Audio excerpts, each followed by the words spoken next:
റിയാദിൽ നിന്ന് ജിദ്ദയ്ക്ക് പോകുന്ന ആരെങ്കിലും ഉണ്ടെങ്കിൽ കുറേ ഓടി ഏതോ ഒരു കാട്ടുമുക്ക് കൊണ്ടൊന്ന് ചാവി തിന്നാണ് ആകെയുള്ളൊരു കുട്ടിയെ മലയാളിക്ക് വേറെ ഒന്നും. അങ്ങനെ ഫുഡ് കഴിക്കാൻ നിർത്തി പോവാ. കനകായ ഓ ബഹുത് തണ്ടി ഹേ ഹവാ ഭി ഹേ തണ്ടി ഭി ഹേ.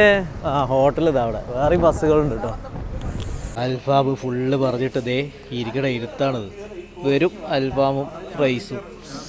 ഇതോ ഓറഞ്ച് വെള്ള റൈസ് വേണ്ട, ഇതാ ടേസ്റ്റ് കഴിക്കാൻ. ഇത് കഴിക്കാറും ടേസ്റ്റ്. അൽഫാം ചോറ് തിന്നട്ടെ കേട്ടോ. അവിടുന്ന് 50 റിയാലിൻ്റെ ഫുൾ അൽഫാം വാങ്ങിയിട്ട് നമുക്ക് എവിടെ ഇട്ടിട്ടില്ല, ഇതിൽ ചോറ കിട്ടി. അപ്പം ഞാൻ കുറച്ച് പഴപൊടിയും വാങ്ങി. അപ്പം ആരും റിയാദിലേക്ക് പോകുന്ന ഒരു മനുഷ്യൻ കയറരുത് കേട്ടോ. ഈ ബസ് സ്റ്റാൻഡിൽ നിന്ന് എന്ത് ചെയ്യുക, എന്തെങ്കിലും ഫുഡ് വാങ്ങിയിട്ട് കൈ വെക്കുക, എന്നിട്ട് രാത്രി അല്ലാണ്ട് വേറെ വഴി ഞാൻ കാണും. മക്കളെ 3:30 മണി ജിദ്ദയിൽ റെയിൽവേ സ്റ്റേഷനിൽ. ഇത് കാണുന്ന റെയിൽവേ സ്റ്റേഷനാണ് കേട്ടോ.